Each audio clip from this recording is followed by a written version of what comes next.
Hello, in front of me I've got Samsung Galaxy Z Flip 3. Today I'll show you how to make phone call via Google Assistant. Firstly, let's open Google app, tap More and go to Settings. Select Google Assistant, tap on Voice Match and make sure this function is on. Now you can simply say, "Hey Google,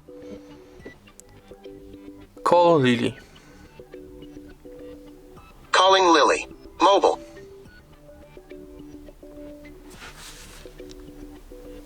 Unfortunately, in this smartphone I don't have SIM card insert, but on your smartphone it will be just right.